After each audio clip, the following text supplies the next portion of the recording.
God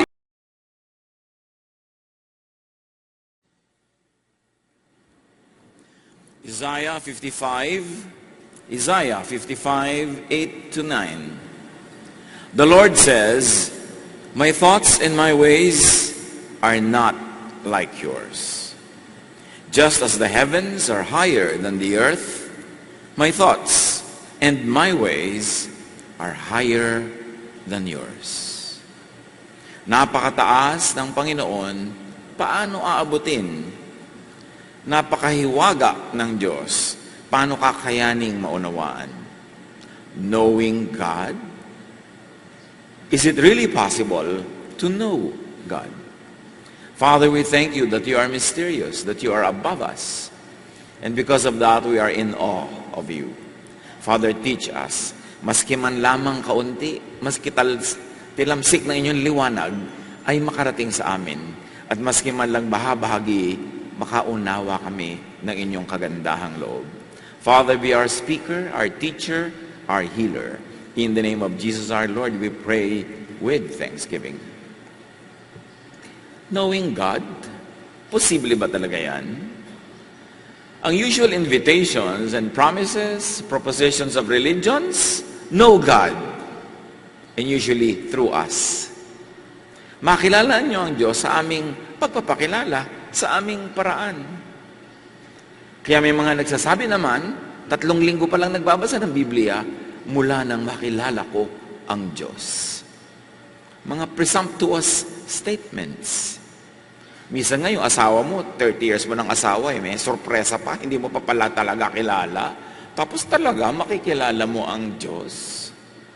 Humans cannot really know and contain God in their minds. Parang yung isang batang naguhukay ng maliit na hukay sa buhangin sa tabi ng dagat at may dumaang matanda. Sabi, aanin mo ang maliit na hukay na yan, ilalagay ko po dito ang lahat ng tubig sa dagat na yan.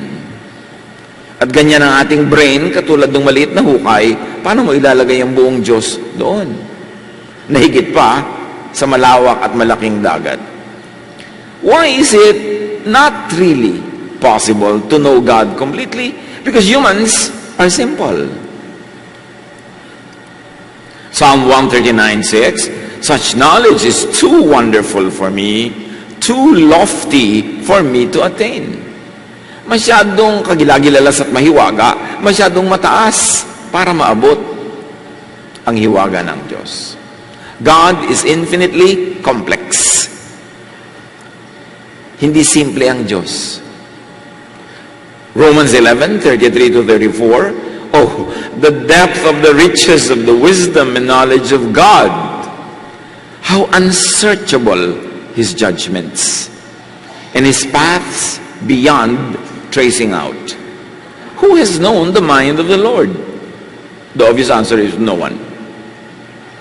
Ang pakayaman ng inyong karunungan, hindi kayang arukin ang inyong katalinuhan, at ang inyong landas ay hindi kayang tahakin, hindi kayang i-trace, hindi kayang sundan. Isaiah 40:28, "His understanding, no one can fathom, no one can measure." Hindi maaarok ang hiwaga ng Diyos. What are some of the human ways to know God? Siyempre, gusto rin nating makilala ang Diyos at nagpapakilala naman. Unang-una na para makilala ang Diyos, yung siya na ang nag-volunteer na magpakilala, God's personal revelation and manifestation. Voluntary introduction of God. Likas na pagpapakilala. Romans 1:19 to 20. "What may be known about God is plain, because God has made it plain." Ang pwede daw malaman tungkol sa Diyos ay simple, kasi pinasimple naman ng Diyos. "For since the creation of the world, God's invisible qualities, His eternal power and divine nature, has been clearly seen, being understood from what has been made." Sa simula pa lang, bago pa magkatao, bago pa magkaroon ng sibilisasyon, and definitely bago pa nagkaroon ng mga relihiyon, nagpakilala na ang Diyos sa simpleng paraan. Yun daw mga katangian ng Diyos na hindi nakikita ng mata, hindi naaarok ng kaisipan, ginawa niyang physical para makita, mahipo, maarok. Ipinakilala ng Diyos ang kanyang sarili sa pamamagitan ng kalikasan, sa pamamagitan ng nilikha niyang kalikasan. God revealed Himself to us through nature. Therefore, the first and highest laws that God revealed are natural laws, not religious laws that were invented, many of them developed by people who always claimed that they were God-given. But the true and purest revelation of God, undiluted by man, by humanity, is natural law. Yung religious law, kita nyo, iba-ibang relihiyon, iba-iba religious law. Kahit nga sa loob ng Kristyanismo mismo, iba-ibang sekta, iba-iba yung religious law. So alam nyong, gawa ng tao yan. Pero kahit anong relihiyon mo, nahulog ka, may law of gravity, iisa ang natural law for all. Kasi Diyos ang may bigay. The laws of physics, the laws of natural sciences are God's laws because God created nature. So ang pinakapayak, pinakasimple na pagpapakilala ng Diyos, ipinakilala niya through natural law. So gusto mo maging godly, obey natural law. Sinasabi ng natural law, pag mababa ang immunity ng iyong katawan, madali kang magkaroon ng sipon, ng sakit. So, huwag ka magdasal na gumaling ka. Religious law yun. Palakasin mo ang iyong katawan, kumain ka ng tama, magpahinga ka, at hindi ka tatablan ng mga sakit. Daig mo pa ang nagdasal. Meanwhile, ang dami-dami nagdadasal, namamatay din. Kasi dasal ka ng dasal, pero yung natural law, hindi mo sinusunod. Diyos ko, pagalingin mo po ang sakit ko sa baga. Ayaw mo naman tumigil manigarilyo. O ang nalalanghap pong hangin, polluted. Natural law will prevail over religious law. Kasi yun ang pure. Yun ang unang ipinakita ng Diyos. Numbers 12, 6 to 8. When there is a prophet among you, I, the Lord, reveal myself to them in visions. I speak to them in dreams. So sa mga karaniwan daw, mga propeta, nagpapakilala ang Diyos, yes, pero mga pangitain lang. Mga panaginip na pwede bang malimutan. Mga pangitain na putaputaki at putol-putol. Dots, hindi mo lagi nako-connect the dots. Subject to misinterpretation. Subject to being forgotten. And subject to the manipulation of the storyteller. Hindi buo ang revelation kung mga vision, panapanaginip. Tayo man kung nananaginip, di ba? Hindi naman buo-buo. Putol-putol. I-interpret mo na lang kahulugan. At pagpapatuloy, but this is not true of my servant Moses. With him I speak face to face, clearly and not in riddles. His is the form of the Lord. Sabi niya, sa ibang mga propeta, puta-putaki ang pagpapakilala ko, pero iba kay Moses special. Face to face, harap-harapan, hindi bugtong-bugtong, mas malinaw, at nakikita niya ang anyo, yung outline ng Diyos. Ang sinasabi lang dito is that the Lord reveals to different persons in different ways. Kung ang pagpapakilala ng Diyos sa mga propeta iba-iba, ang antas at sidhi, ganon din ang iba-ibang antas at sidhi na pagpapakilala niya sa iba't ibang mga guro, iba't ibang mga teacher, iba't ibang mga tao. We should take note that though Moses had special treatment and revelation, some revelations are time-framed, not eternal. Inireveal kay Moses, pang panahon ni Moses, hindi naman laging pang lahat ng panahon. Some revelations are specific, not general. Para lang sa specific need at this time, not for all needs of all time, of all people, in all places. Some revelations are local, others universal.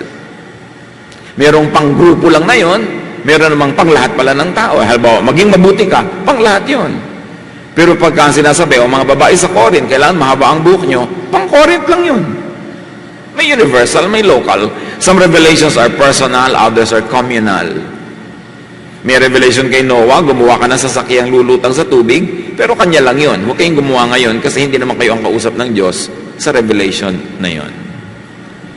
So Moses was very special, but some revelations are so fleeting and so time-framed na may deadline, may expiration, to the point that even Moses becomes outdated.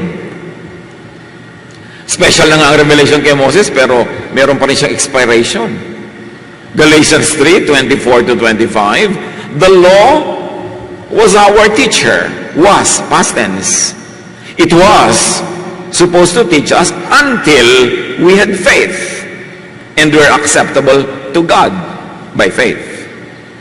But once a person learned to have faith, there is no more need to have the law as a teacher.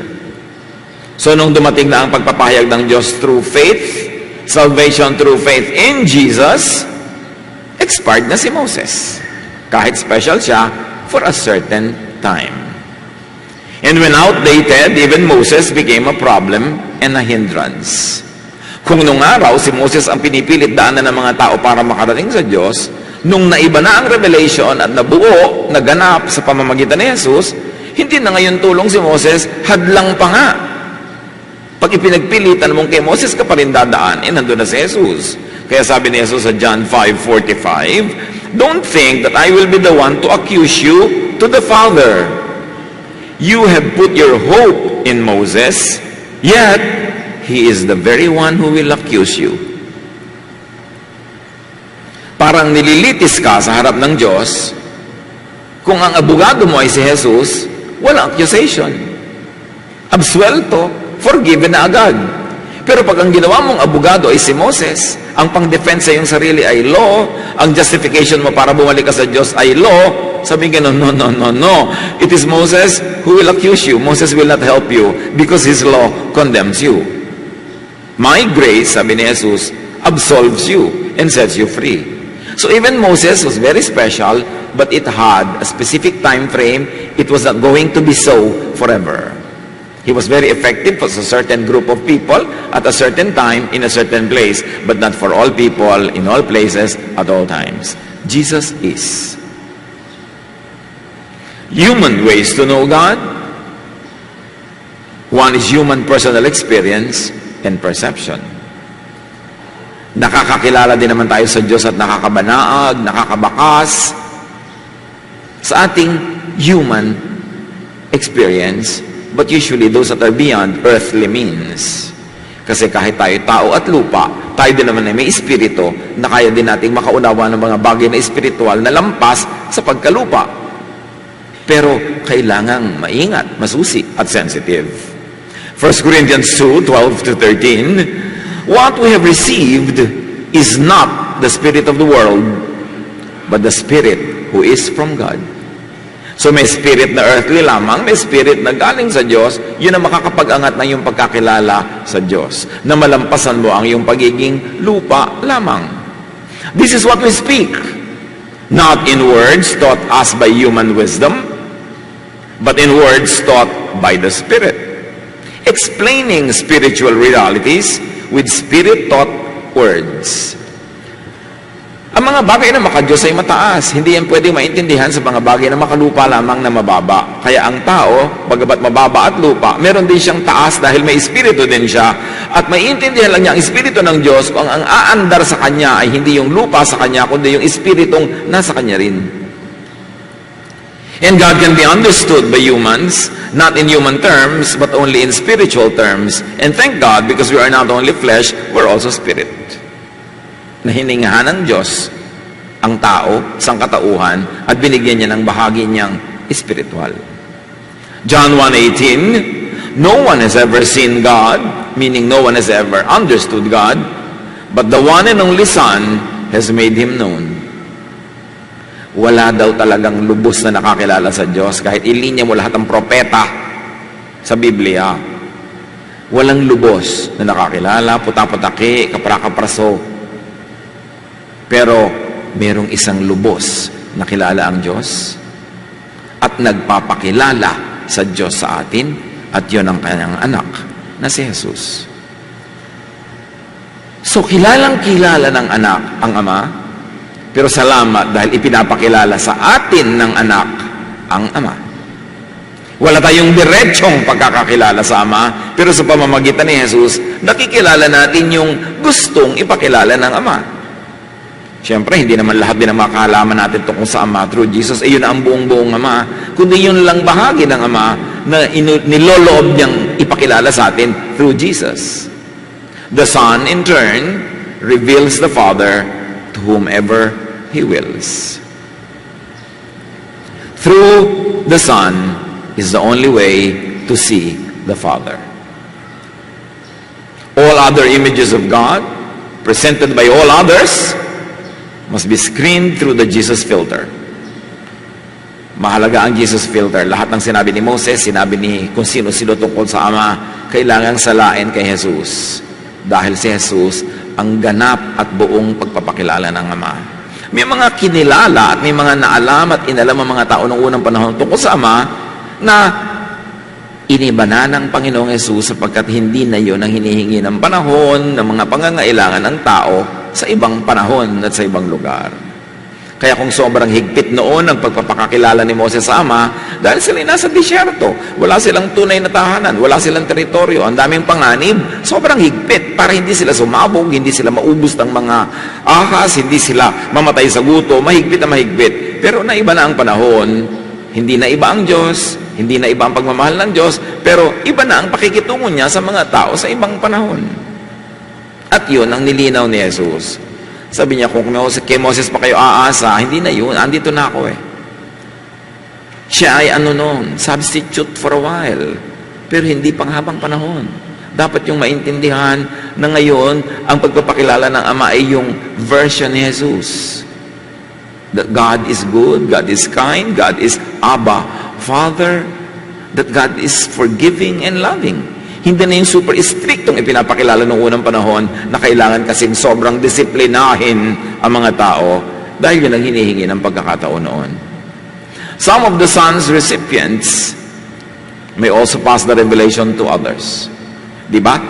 Ang anak na nakakakilala sa Ama, ang anak naman ipinapakilala niya sa ibang mga mananampalataya ang Ama, at yun naman pinagpakilanlan ay pwede ring magpakilala pa sa iba. At yan ang tungkulin ng bawat isa na nakakakilala sa Ama through Jesus. Na ipakilala rin sa iba yung pagpapakilala ni Jesus, hindi yung pagpapakilala ng iba. 2 Timothy 2:2, all the things you have heard me say in the presence of many witnesses, entrust to reliable people who will also be qualified to teach others. So at least there are 4 generations of recipients and dispensers of the truth. Sabi ni Paul, yung narinig mo sa akin, in other words, si Paul yung 1, yung kausap niya yung 2, yung narinig mo sa akin, number 2, ituro mo sa iba, number 3, na sobrang linaw ang pagkaunawa na pwede pa sila magturo sa iba, number 4. 4 generations of learners kung responsible ang teacher. Hindi yung natutunan mo, sinolo mo na lang. O may natutunan ka, pag uwi mo, sabi doon nung naiwan sa bahay, ano po ang message? Ang ganda, nakaka-bless. Ano nga po? Basta maganda. Kasi hindi mo na malaman kung bakit maganda. Ano pa ngayon siya? 3rd generation siya na wala na siyang masasabi. Sabi nung nagtanong sa kanya, ano sabi sa'yo? Ano daw ang lesson? Maganda raw. Hanggang doon na lang. Dapat malinaw kung bakit. Ano yung turo? So, kung hindi kayo diretsong pinagpapakilanlan ng Ama, o hindi tayo diretsong pinagpapakilala ng anak, get in the chain of believers na pinagpapakilanlan ng Ama. If not receiving revelations, connect with someone who does. That is important. Pero i-check nyo rin, i-balance, kasi baka naman yung ating sinusundan, at yung sinusundan niya, at yung sinusundan niya, mali pala. Kaya mahalaga yung Jesus filter. Paano mo malalaman kung tama o mali ang isang katuruan? Hindi dahil kung sino ang may sabi. Hindi dahil kung anong relihiyon ang may sabi o ano ang posisyon o title nung nagsabi, kundi ano naman kung ikinumpara na kay Jesus yung teaching na yan? Dadaan ba yan sa Jesus filter? Papasa ba kay Jesus yung turo? So kung papasa, kahit sino may sabi noon, edi tama. Pero kung hindi papasa kay Jesus, kahit sino may sabi noon, edi hindi tama. Jesus is the check and balance. Bakit? Colossians 1:17. Jesus is before all things, and in Him all things hold together. Siya ang humahawak sa lahat, at sa pamamagitan niya lang nagkakasama-sama at nagkakalakip-lakip ang lahat ng tama at totoo. So another way to know God is through religious initiations. At marami nito sa history. May mga mystery formula. Mostly, hindi naiintindihan nung sumasali kasi nga mystery. Pero pag sumali ka, nagkakaroon ng talab kung tama ang lugar ng iyong puso. Acts 2:38, Peter replied, "Repent and be baptized, every one of you, and you will receive the gift of the Holy Spirit." So ito, initiation yung baptism. Hindi maipaliwanag, ano naman ang nangyayari kung lumubog ako dyan sa H2O? Ano naman kung gaano kalaki ang lubog, wisik, buhos, o talagang lublob na buong buo? Ano nagaganap? Hindi pinaliwanag, pero sinabing gawin. At maraming gumagawa nito na lubos ang pananalig na maraming nangyayaring spiritual na blessing sa kanilang buhay. Hindi natin alam kung bakit. Because it is a religious, a spiritual initiation. That's why lahat ng mga great religious beliefs may initiations that are ritualistic. So through religious ritual, some revelation can be known. Again, hiwaga ito. At ito ang problema sa maraming sobrang mahilig sa mga verses na Protestants and born-again Christians na wala yung ritual, na wala yung mga symbolic acts. Alam natin na may halaga ang ritual. Kahit nga nagpaparada lang tayo ng mga banners na nakalagay ang pangalan ni Jesus, may ibang talab sa puso mo nakikita mo pa lang, ritual yon. At hindi yun masama. Kasama yun. Kaya lang, piliin mo naman kung anong ritual ang sinasalihan mo. Yung naglalaslas sa mga pulso, walang ritual na mararating yung ritual na yan. Pipiliin mo. Paano malalaman mo tama ang ritual? Ang itinataas ang Panginoong Yesus. Tinataas ang ating Diyos Ama. At ang nagiging effect sa iyo, bumabait ka, bumubuti ka. Hindi kayo mayabang, hindi ka nagiging matatakutin. Kasi may mga ritual ng takot ang idudulot sa iyo. Hindi yung galing sa Diyos because God does not teach fear. But ritual is important. Tulad ng Lord's Supper is a ritual. Hindi mo alam kung anong hiwaga meron yan, pero pag sumasali ka ng taos-puso at nauunawa ang iyong ginagawa, may kakambal talaga ang blessing. Otherwise, ba't mo pa gagawin? 1 Corinthians 11:23-25, sabi ni Pablo, "For what I received from the Lord, I also pass on to you.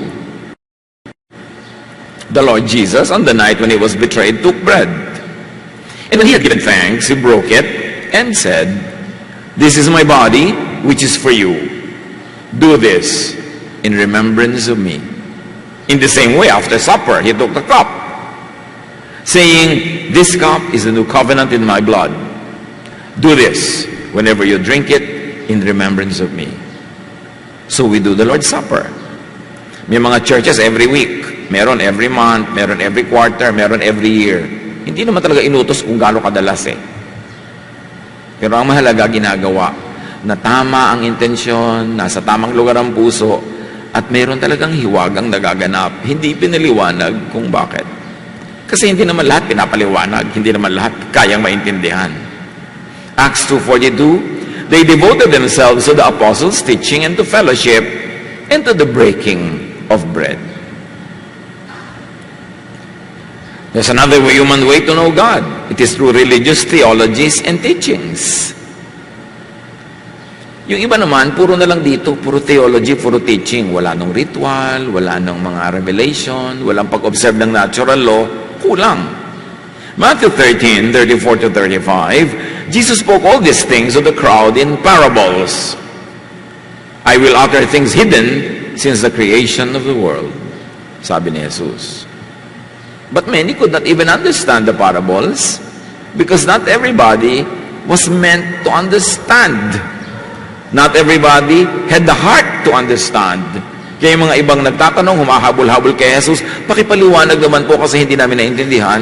Pinapaliwanag sa kanila at naintindihan nila. Meanwhile, the central activity in many religions is teaching and theology, but theology cannot adequately know God and make God known.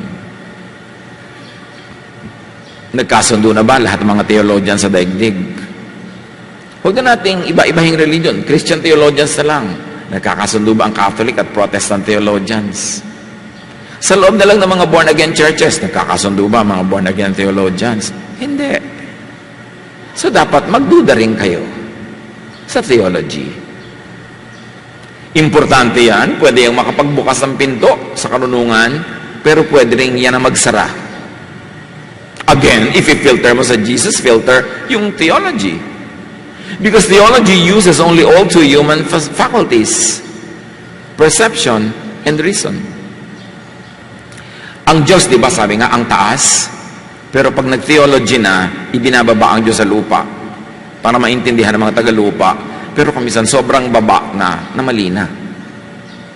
Numbers 23:19, God is not a man, or God is not human. Ang Diyos ay hindi tao. Romans 6:19, hindi maipaliwanag ang maraming hiwaga. At sabi ni Pablo, I am speaking in human terms because of your natural limitations. May nauunawa ako na pang langit, pero yung narating ko, hindi nyo narating. Paano ko ipapaliwanag sa inyo sa level ng langit yan? Kailangan ibaba ko para maintindihan nyo. So, gumagamit ako ng human terms. But those human terms are only symbols of spiritual realities that are beyond your human experience and human reach. Kaya hindi lahat ng sinasabi gagawin mo literal. Napakalaki ng ikakapahamak ng iyong pananalig kung gagawin mong literal ang lahat ng katuruan. Ibinababa lang sa literal kasi hanggang doon lang yung vocabulary ng tao. Halimbawa, kausap mo bata. Di ba kahit na sa review for motion pictures, merong general, merong R13, may R18, may R16, at may XXX pa. Kasi hindi lahat ng taong manonood noon ay angkop doon yung lengguwahe noong pelikula, halimbawa. So, papaano mo ipapaliwanag ang matataas na bagay sa taong hanggang dito lang sa baba? Ibababa mo. Pero kuminsan sa pagbababa, doon nagkakamali-mali ang pagbaba. Nagiging sobrang literal. So sabi, I'm speaking in human terms. Kung napapaliwanag ka sa bata ng mga bagay, ano ba tinabi ng bata? Pakipaliwanag nyo nga po ang balance of trade deficit ng bansa. Ako nga, hindi ko naiintindihan niya, papaliwanag ko pa sa iyo. Ang pinagsasasabi mo dyan. Diba? So, paano mo sasabihin yun? Ganito lang anak, nagbigay ako sa iyo kanina ng 10 pesos.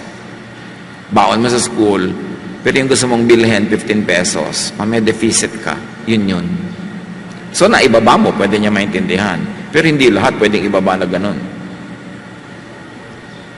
Kaya napakalaking kapangahasan kuminsan ang mag-theologize.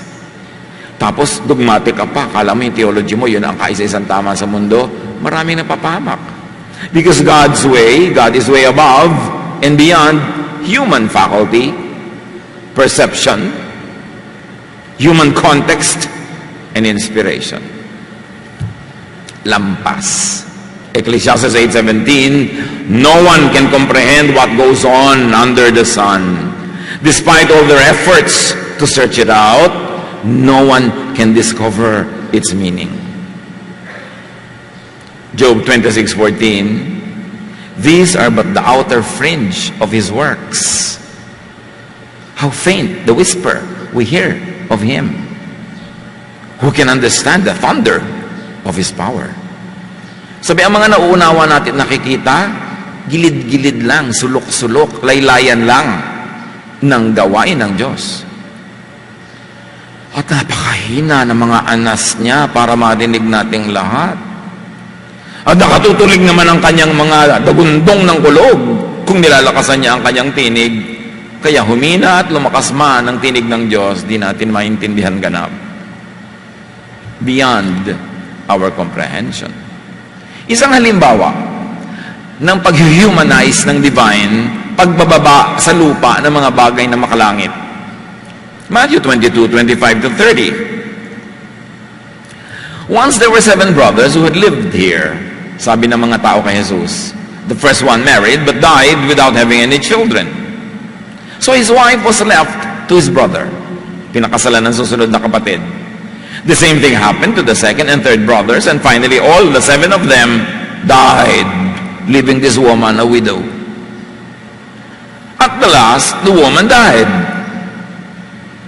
When God raises people from death, which is another dimension, from earth to death, from here to eternity, ang laking lipat nun. Ang tanong nila, when God raises people from earth, whose wife will this woman be? She had been married to all 7 brothers. You see, a religious question? Requirement kasi nung araw sa Israel, pagka ang isang lalaki ay namatay, yung kanyang asawa ay kailangan pakasalan ng kanyang susunod na kapatid. At aanakan dapat para magkaroon ng anak sa turing yung namatay. So, ganoon ang nangyari sa babaeng ito. 7 magkakapatid na lalaki ang naubos sa kanyang palad. Ang tanong nila kay Jesus, kung pinakasalan lahat yung 7, sinong asawa niya sa langit? You see? Issue sa lupa, dinadala sa langit. At gusto nilang maintindihan sa pamamagitan ng human and earthly terms. People think of the next life as the same as the earthly life, only a different place. At yun ang 99% of religions. Ang pagtingin nila sa buhay sa langit, sa kabilang buhay, tulad na tulad din ang buhay dito sa lupa. Lumipat lang ng lugar. Kaya may mga religion na nagtuturo, ikaw, pagka namatay kang martir para sa religion natin, paglipat mo sa kabilang buhay, may sasalubong sa isang damukal na magagandang dalagita. Ganun pa rin pala, may mga dalagita rin sandamukal. Ba't hindi nilang sandamukal na matatandang dalaga? Ba't kailangan mga dalagita? Kasi mga dalagita ang kakit-akit sa buhay sa lupa. In physical terms. So, inililipat nila sa kabila yung mga pagpapahalaga dito. Anong sabi ni Jesus? Verse 29. Tao pala kayo, sabi niya. You are completely wrong. You don't know what the scriptures teach. And you don't know anything about the power of God.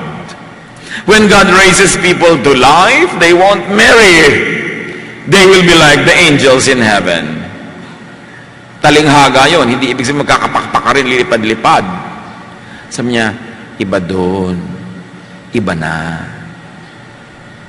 Huwag niyong isipin na part 2 lang ng earth, yung heaven, at lahat tuloy din. Kaya iba tinatanong, paano po yung bruha kong stepmother? Pag nakita ko sa langit, anong gagawin ko sa kanya? Sabi ni Jesus, naku naman kayo, iba na. Ibang-iba na. Huwag niyong ilipat doon ang mundo. Kaya yung mga iba naman, masyadong nililiteral yung crowns in heaven, lalo pag inuutos sila ng mga pastor nila, magtrabaho ka para marami kang crown in heaven. Teka po, hindi ang dami ko pong buhat na crown. Ang bigat, mabuti pa hindi nag-serve, magaan. Kasi inililipat ng 1:1 correspondence na naman yung earth to heaven. At yan ang problema ng napakarami. Hindi na nauunawa. People try to understand what is spiritual and eternal only within human terms. At yan naman kasi ang crime ng religion all throughout time. Masyadong ni-humanize ang Diyos. Masyadong ginawang earth ang heaven. Because we have no vocabulary, no exchange rate to deal with what is eternal. Wala tayong kamuang-muang. Sabi nga sa Bible, no eye has seen, no ear has heard, no mind has conceived what God has prepared for those who love Him. Basta ang mahalaga, beyond your imagination, it's going to be super great. Pero kung ibig niyo po sabihin, mahilig ako na ice cream, marami ring ice cream doon, ibinaba mo na naman ang langit sa lupa O kaya, inaakyat ng pilit yung lupa sa langit. No, mahilig ka sa ice cream sa lupa. Sa langit, magbabayad ka. Kasi, pareho lang pala ang system This is mostly what theologizing does. Humanizing the spiritual and eternal. Humanizing God, humanizing God's system, ginagawang earth ang heaven. Kaya maraming terminology sa Bible na humanize ang Diyos. Pag sinasabi God is mataas sa mataas, sinasabi lang in human terms that God is king. That God has a throne. That God wears a crown. Pero yung literalin yun. Kasi yung king, yung throne, yung crown is a human invention. Invented by the monarchs of civilizations that developed royalties. Now, to project that to God and to assign being royal to God is just a human terminology. Huwag yung literally na King of Kings na nakaupo nga sa trono, may corona nga. Ganun yung mga hari sa Europe. Ganun lang ba yun, Diyos? Pero ang alam lang natin na itsura ng pinakamataasang ranggo ay yung may robe, yung may corona, may setrong hawak. So yun ang ginagamit natin pag-apply sa Diyos. But it is only humanizing the image of God in terms that humans can understand. But don't be too literal about that. Katulad din ng mga apoy-apoy na mga kumukulo-kulong mga pagpaparusa sa mga kasalanan, masyadong literal. Because the writers of the Bible were exposed to Pumakkale in Turkey, called the doorway to hell, na eternal yung fire. Kasi meron niyang napakalalim na pit na ang dulo sa ilalim ay bulkan. At may mga gases na lumalabas dito, umaakyat, na pag nakipag-meet with oxygen in the surface, becomes fire, and it never stops burning. At yun na ang pinakamalala na maiisip ng tao na itsura ng dapat puntahan ng mga masama, kaya nang naging image ng impyerno. Will you be too literal about that? Malilimit ang pagkaunawa natin sa maraming mga bagay. So, Jesus corrects the mistake. Sabi niya in so many words, there is no one-to-one correspondence between what is earthly and heavenly, between what is physical and spiritual, between what is human and divine. There is no one-to-one correspondence between human logic and divine principles. Human logic is philosophy. Divine principles is what theology tries to capture but cannot, because God is beyond us.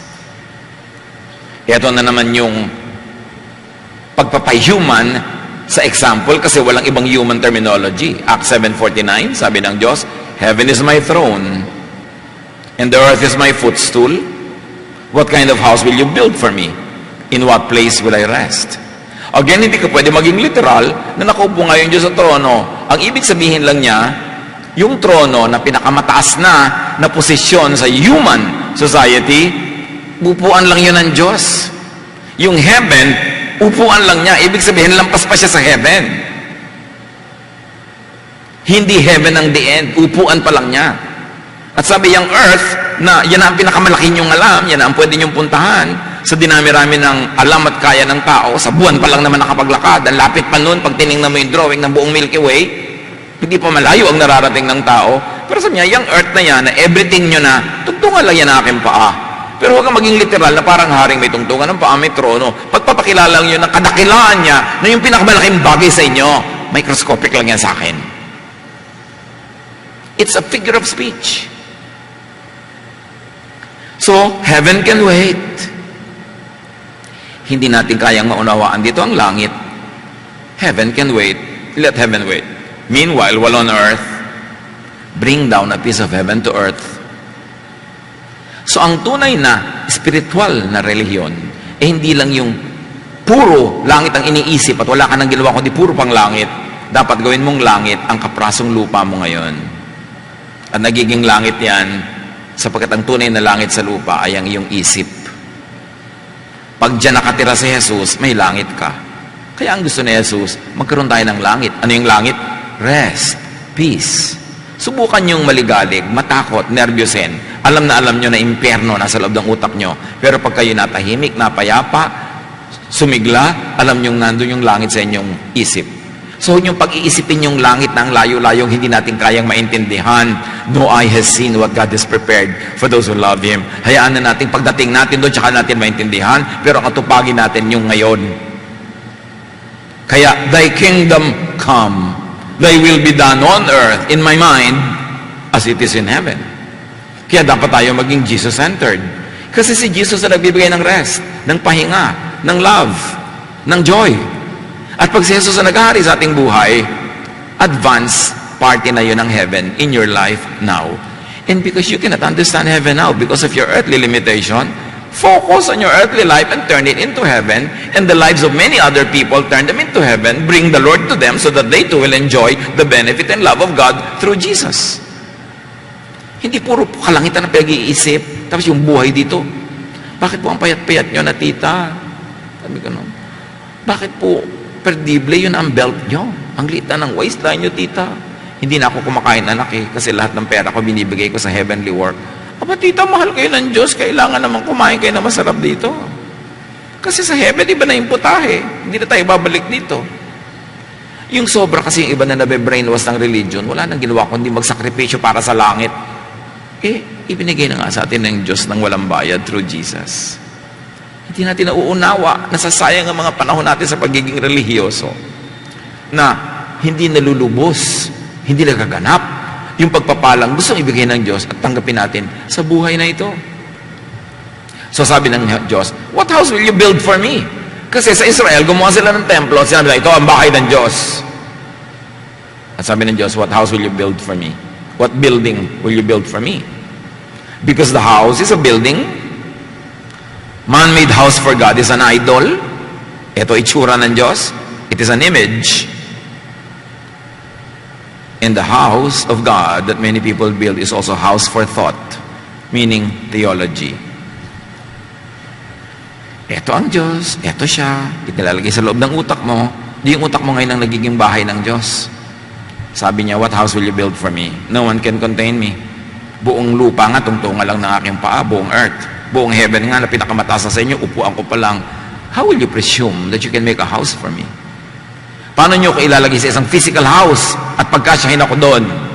At paano nyo ko ilalagay sa isang physical house inside your skull at pagkasyahin nyo ako doon na intinding-intindi nyo ako, alam na alam nyo lahat? Paano mangyayari yun? Hindi ako kasya dyan. Yan ang sinasabi ng Diyos. This is why no one could and should be dogmatic in matter of faith. Yung alam na itinuturo niya, sure na sure, wala man lang siya kahit anong agam-agam, isang malaking kayabangan. Lalo na yung sobrang alam na alam yung end times theology. Ha? Prophecy yun, tapos alam na alam mo lahat. Nasukat mo na 40 years, 7 years, ginawa mo ng literal lahat. Binigyan mo na ng schedule ang pagbalik ni Jesus, schedule ng lahat. Na sure kang mangyayari yun. Ini-interpret mo lang naman yung mahiwagang verses, no? Hindi ba sa pag-aralan yan? Pero kung ang bunga sa iyo ay takot, hindi na yan galing sa Diyos. Kung ginagamit na pananakot, hindi rin yan galing sa Diyos. Maraming mga haka-haka. Ini-specify na talaga kung sino ang Antichrist. Ini-specify na kung kailan darating si Jesus. At pagka hindi dumating, masala. Gusto pa kasi ng Diyos, magsisipa tayo kaya hindi pa ulit dumating. Mga palusot. Malay natin sa ibig sabihin yan. Pwede lang tayong humula-hula here and there para magkaroon tayo ng general idea, but you cannot be so sure and specific. 1 Corinthians 13:9, we don't know everything, and our prophecies are not complete. That is why no one should be conservative. Hindi katangian na maging conservative when it comes to spirituality. Because to conserve means yung laman ng utak ko, di ko napapalitan, yun na, tapos na, magkamatayan na, yun na ako. Yun ang conservative. Gusto conserve. Pero ang tanong, saan naman galing yung pumasok sa utak mo na gusto mong i-preserve and i-conserve?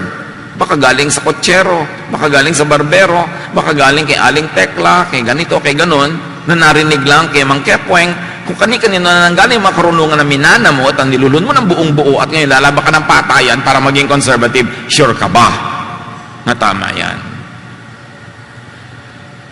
To stay at ease in the mind, as ease in the mind, well, most of what we know is only inherited.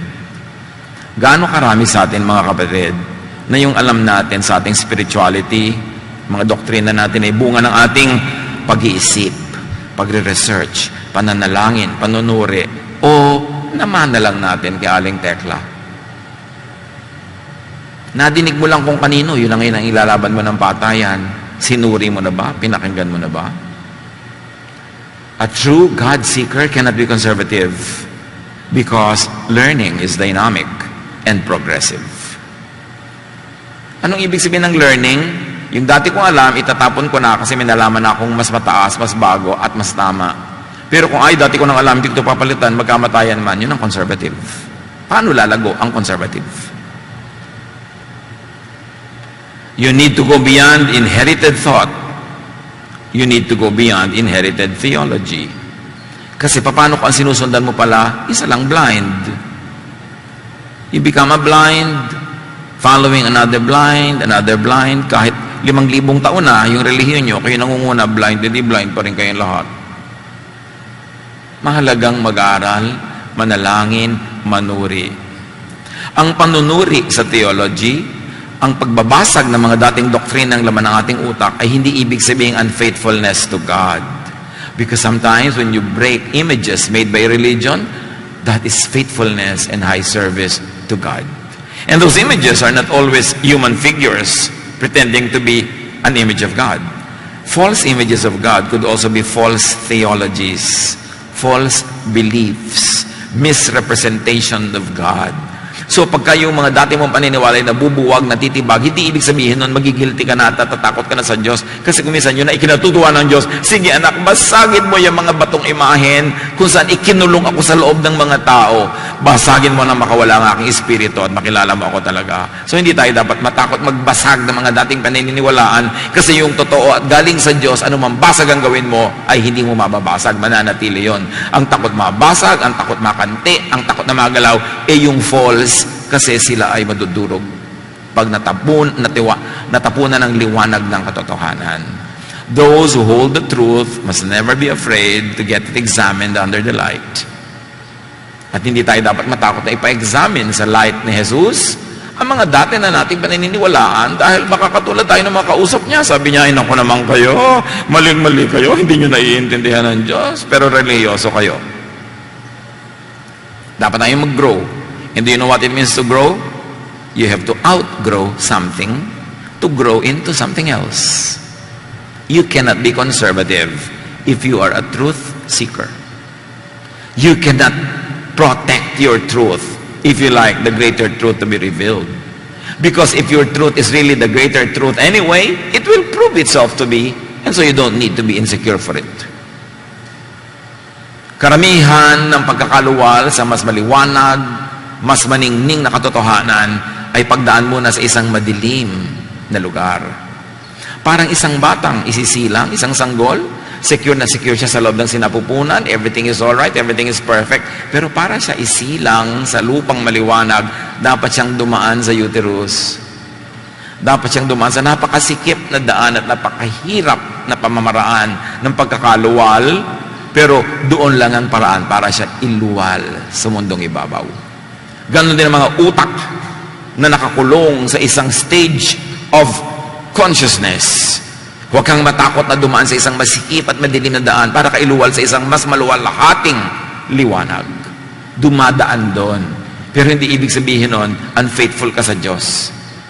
Your faithfulness to God should lead you into a journey of challenging old beliefs that you might have inherited only from partially enlightened and partially blind people. Kanya-kanyang aral yan. Hindi pwedeng iasa mo sa iba. Paano kung sinusundan mo bulag? Di bulag ka na rin. May nasusundan ka namang nakakakita, pero isang mata lang pala, so doon ka lang maniwala sa isang mata na yon. Meron ka namang nasusundan na totally blind pala, ba't ka naman maniniwala? Pero paano mo malalaman yon kung hindi mo ididilat ang iyong mata para makita mo ang buong kapaligiran? Dapat lumago. Pati si Jesus, lumago. Luke 2:52, and Jesus grew in wisdom and stature and in favor with God and man. To grow is to outgrow something. Learning changes and develops the mind and spirit. Learning is a divine responsibility of the people of God. 2 Corinthians 3:18, and we all who contemplate the Lord's glory are being transformed into His image with ever-increasing glory, which comes from the Lord, who is the Spirit. Sabi kami, habang minumuni-muni namin ang kaluwalhatian ng Diyos, kami na may binabago from one image to the next image, from one size to the next size, from one level of glory to the higher level of glory. It means we grow while we ponder the mysteries of God. How can the conservative change? how can the conservative grow spiritually? Conservatism in terms of spirituality is not a virtue. It is a vice. Progressive spiritual development brings people closer to God. Kaya kailangan mag-grow. 1 Corinthians 13, 9 to 12, we don't know everything, and our prophecies are not complete. But what is perfect will someday appear, and what isn't perfect will then disappear. When we were children, we thought and reasoned as children do. But when we grew up, we quit our childish ways. Now, all we can see of God is like a cloudy picture in a mirror. Later, we will see Him face to face. We don't know everything, but then we will, just as God completely understands us. So what does it talk about? It talks about growth. Growth of the mind, growth of belief, premised on continuing search for God, which God honors with ever-progressing revelation. Si Paul may journey. Hindi naman siya magaling agad at marunong. Although sa simula pa lang, religyoso na siya. Legally, nearly perfect. Philippians 3:5-6, sabi niya, I was circumcised when I was 8 days old. E yan ang claim ng mga Hudyo sa pagiging godless, na sila ay tuli. And I am from the nation of Israel. Another ipinagyayabang, Israelita. And from the tribe of Benjamin, I am a true Hebrew. As a Pharisee, I strictly obeyed the law of Moses. I did everything the law demands in order to please God. So sabi ni Paul, ilabas yung mga biodata nyo at mag-compare tayo. Tingnan ko lang. Ang biodata ko, I was circumcised. And that is the Jewish people's mark. I am from the nation of Israel. Not from some other nation, sabi niya. I am from the tribe of Benjamin, a true Hebrew. At hindi lang yun, hindi ako ordinary Hebrew. Pharisee ako. At hindi lang ako basta Pharisee, ako'y obedient to the law of Moses, to the letter. I did everything that the law demands. And yet, kulang ako. Yun ang tema niya eh. Acts 9:17-20. Ananias left and went into the house where Saul was staying. This is Paul that became Saul, ang pangalan. Ananias placed his hands on him and said, Saul, the Lord Jesus has sent me. He wants you to be able to see and to be filled with the Holy Spirit. Imagine, he was a Jew, he was circumcised, he was a Pharisee, he was an Israelite, and yet sabi ni Ananias, gusto ng Panginoong Jesus makakita ka. Ibig sabihin, bulag ka, kahit yan ang religious credentials mo. Gusto kanyang mapuspos ng espiritu, yung pala wala ka espiritu, puro knowledge. Suddenly, something like fish scales fell from Saul's eyes, and he could see. He got up and was baptized. Matapos yun, nalaglag yung mga takip ng mata niya na mistulang mga kaliskis ng isda. At nakakita siya physically, but more than that, more than the literal meaning, may natanggal na mga takip sa kanyang utak at nakakita siya ng katotohanan, nakilala niya si Jesus. 2 Corinthians 12:1-4. I will go on to visions and revelations from the Lord. Sabi ni Pablo, I know a man in Christ, referring to himself, who 14 years ago was caught up to the third heaven. Whether it was in the body or out of the body, I do not know. God knows. And I know that this man, meaning himself, was caught up to paradise and heard inexpressible things, things that no one is permitted to tell.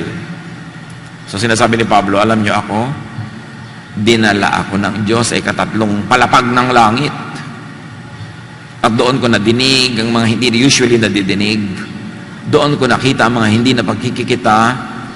At sa dinami-rami ng mahihiwagang bagay na narinig ko, karamihan ay hindi pwedeng ipagsabi. So, sinasabi ni Paul, kahit ako noon Hudyo, kahit ako noon Hebrew, kahit ako noon Pharisee, hindi ko naranasan yung ganong revelation. It took the personal intervention of Jesus to show me things that I have never seen before. Eh kung conservative siya, di tinanggihan niya yun, nawala ang lahat. Development and change requires constant changing of the mind. From simple to complex, from childish to mature. 1 Corinthians 13:11. When we were children, we thought and reasoned as children do. But when we grew up, we quit our childish ways. And that should be applied in our spirituality, in our religious belief. Eh kung conservative, paano? Hindi siya magpapalit. Development and change requires constant changing of mind from self-righteous to just righteous. Mga kapatid, can we not just be righteous, hindi na self-righteous? Yun ang dapat. Tama ka, pero hindi yung nagtatama-tamaan ka, pinapakita mong mali ang iba. How could a child,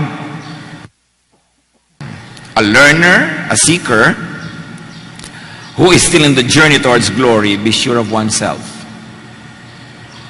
How could anyone who is not perfect be self-righteous? And yet, most religious people are self-righteous. Ang dali-daling manghusga, ang dali-daling magpuwera, ang dali-daling magalit sa tinatawag niya makasalanan. How could anyone become what God wants him to be without changing? But change requires constant changing of mind from judgmental to tentative and tolerant. Ang tunay na matalino, tolerant. Ang tunay na maalam, tentative. Bakit tentative? Kasi alam mo nun, tama ka na. Nung natuto ka, alam mo may mas tama pa pala. So alam mo na, yung dati mong alam, hindi pala yung pinakatama. At who knows, na yung alam mo ngayon, hindi pa rin pala at may iba pa. Kaya ang tunay na marunong tentative. Hindi laging sure. Hindi laging nilalagyan ng tuldok. Minsan comma, minsan ellipsis, minsan hanging. Because there is still so much to know. What you know is little, what you do not know is immense. Matthew 7:3-4, you can see the speck in your friend's eye, but you didn't notice the log in your own eye? How can you say, my friend, let me take the speck out of your eye when you don't see the log in your own eye? Yan ang sinasabi ng Panginoon sa mga may konting alam, kala mo kung sinong galing na, kung ano karunong, gusto nang itama ang buong daigdig, yung pala, dami-dami pa rin yung puwing na malalaki pa nga. Psalm 90:1-4, our Lord, at your command we die and turn back to dust. But 1,000 years mean nothing to you. They are merely a day gone by or a few hours in the night. Hindi na naman yan literal. But it only means that with God, our knowledge and the knowledge of God do not have a one-to-one correspondence. Hindi sila equal. Hindi sila magkatumbas. So we should put our perspective and proportion in the right place. Ang liit natin, kakatiting ng alam natin compared sa buong katotohanan ng Diyos. So paano ka pwedeng magyabang? Job 38:1-4, 17 and 33. Nung si Job ay nagrereklamo sa Diyos, finally, nagsalita ang Diyos sa kanya. From out of the storm, the Lord said to Job, why do you talk so much when you know so little? At dapat yan, angkinin natin yung sinabi na yun ng Diyos kasi totoo yan sa 99% of us. We talk so much and know so little. Lalo yung mga nagbasa ng Bible, 3 linggo pa lang nagbabasa, pupunta na sa mga kamag-anak, susugurin sila, di papakita na lahat ng mga kamalian nila, yung lahat na mali, lahat na i-judge. Ang konti-konti pa lang ng alam. Sabi niya, why do you talk so much when you know so little? No? Bagay sa maraming theologians, lalo sa theologians ng end times, talking too much, but knowing really very little, because talinghaga ang end times. Paano mo nalaman na interpretation mo? Yun na nga. Nabili mo lang sa bookstore, lumaglag nung naglalakad ka sa tapat ng bookshelf, so eto na ngayon, nang nalaglag sa langit, lalabang ka na ng patayan. It's good to consider it, but do not kill or die for it, because it's only an interpretation. Who knows what is the right interpretation? At sabi ng Diyos kay Job, now get ready to face me. Can you answer the questions I ask? How did I lay the foundation of the earth? Were you there? Did you ever tell the sun to rise? And did it obey? Have you seen the gate to the world of the dead? Do you know the laws that govern the heavens? And how? And can you make them rule the earth? Of course, all the answer means no. Humans know so little. Acts 17:24, this God made the world and everything in it. He is the Lord of heaven and earth, and He doesn't live in temples built by human hands. Hindi pwedeng ilagay ang Diyos sa loob ng anumang templo na gawa ng tao. At hindi pwedeng ilagay ang Diyos sa loob ng templo ng utak, ng theology, na likha rin ng tao. Because a temple could be a building, it could be an idol, it could be a theology. Everything will fail. God is so glorious and cannot be contained in any container. Pwede konti-konti, minsan-minsan, pero hindi mo sabihin na buo. Because theology could be an idol. Kung may mga naglilingkod sa mga Diyos-Diyosan, idol-idol, hindi lang drawing yan, hindi lang yan estatwa. The way you think could be an idol. And it's more dangerous because you don't realize that it is an idol. Because theology could misrepresent God and could present a false image of God. Especially end times theologies. Mga kapatid, mag-ingat kayo. Usong-uso yan eh. Wala kasi nagko-question. Yung mga alam ng mga tao, 99% about the so-called end times, may konti lang na tao na umimbento ng theology na yan. Magaling lang sila gumawa ng mga libro, mag-distribute worldwide. Nagigituloy parang yun ang totoo, buong-buong katotohanan. Pag pinakinggan mo yung mga interpretation nila sa mga end times, parang napaka-unreasonable ng Diyos. Parang ang gulo. Hindi naman gano'n ng Diyos. So magduda ka dapat. Inimbento lang ng tao yung mga presentation nila, naging pelikula, naging libro, naging lahat. Walang nagtatanong, saan nyo nahugot ang interpretation nyo? Tapos lahat natatakot, lahat nananakot. Kailangan manuri tayo. Baka mamaya ligaw ang ating pinapakinggan. Maging ang pinapakinggan nyo ngayon dito, pwedeng ligaw. Kaya suriin nyo. Huwag kayong lulon ng lulon. Kailangan mag-aral tayong mabuti. Suriin ang lahat. Kasi napakala ng pangbubulag ng relihiyon sa buong kasaysayan ng sangkatawan. Kailangan mulat ang isip. Matthew 15:9, in vain do they worship me, teaching human precepts as doctrines. Ang Diyos na nagsasabi, baliwala ang pagsamba nila kasi yung mga guni-guni nila, ginagawa nilang doktrina. Hindi yan galing sa akin. Imbento lang yan nila. Kung ang mga doktrina ng Israel ay tama na lahat, ba't ipapadala pa ng Diyos ang anak? Kung sila na yung way, yung temple, ba't ipapadala pa si Jesus na the way? Ibig sabihin, hindi yung temple ang way. Kung maliwanag na sila, ba't ipapadala pa si Jesus the light? Kung tama na sila, ba't ipapadala pa si Jesus na the truth? At kung buhay talaga sila, ba't ipapadala si Jesus na life? No, Jesus was sent as way, truth, and life because the religious system of Israel was not the way, it was not the truth, it was not the life that God want it to be for people. God wants something better, more beautiful, more joyful, more peaceful, more restful, more kind, more loving. That's why Jesus was sent. Because the system was not enough. In matter of spirituality, be open and teachable.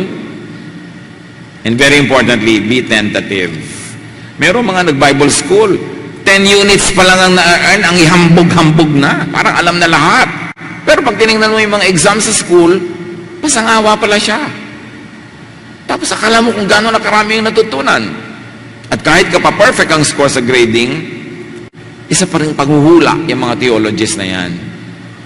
Hindi masamang manghula, hindi masamang mag-aral, kasi dapat tayo mag-aral. Pero masamang italaga mo na yun na ang katotohanan, ipagyabang mo na at baliwalain mo na ang lahat ng mga ibang mga uri ng mga liwanag na pinapadala sa atin ng Diyos. In matter of spirituality, be humble and be willing to be changed from wisdom to wisdom, from glory to glory.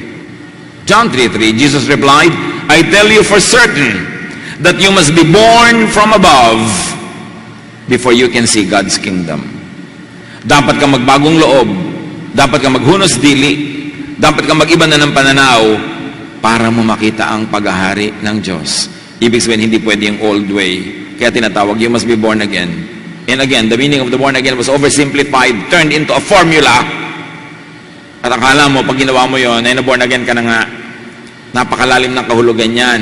Pagbabagong loob, pagbabago ng isip, paghuhunos, dili. Dili is thought, at hunos yung nagpapalit, like yung ahas, naghuhunos ng balat niya. So para mo makita ang Diyos, kailangan magpalit ka ng utak. Hindi pwede yung dati lang. Matthew 10:15, I promise you that you cannot get into God's kingdom unless you accept it the way a child does. So do not be discouraged to know God. Keep knowing. At kung may mga naging mistake ka in knowing, hindi mamasamay ng Diyos. The biggest mistake is not to even attempt to know. So keep knowing. Through natural law, through verses in the Bible, yes. And beyond verses, beyond the usual interpretations of traditional churches. And through personal kaliwanagan. Through shared kaliwanagan by those who naniliwanagan na. And trust God that God knows and loves you. That if you are a seeker, God will honor your search. Eventually, believers will be changed. Believers will be forever glorified. 1 Corinthians 15:52, it will happen suddenly, quicker than the blink of an eye. We will all be changed, so that we will never die again. And this is for eternity, but this is for heaven. But for now, for earthly life and benefit, keep learning. Yung mahalagang change, yung pinakamalaking change, Diyos ang gagawa pag tayo haharap na sa Kanya. Pero yung mga changes na kailangan natin dito sa lupa, so that our life will have rest, will have peace, will have love, kailangan niyang pagsikapan. It can only happen as we change our mind from glory to glory, guided by the Spirit of God, following the example of Jesus. Kailangan manuri, kailangan mag-grow ang ating pananampalataya. Huwag matakot bitawan ang lumang alam kung merong obviously ay napakatama na pwedeng ipalit dito. Panginoon, salamat dahil patuloy niyo po kaming binabago from glory to glory as we cooperate, as we seek you, and as we follow in the footsteps of your Son, Jesus. Turuan niyo po kami tulungan at patuloy na pagpaliwanagan para patuloy din kaming lumago sa inyo. Pagbulay-bulayan natin ito, suriin ang ating lifestyle, ang ating thought life, kung paano maisusunod sa patuloy na pagbabago ng pananalig at pag-iisip as the truth of Jesus is revealed to us by the Spirit. Lord, be with your people. Let's be silent before the presence of the Holy One.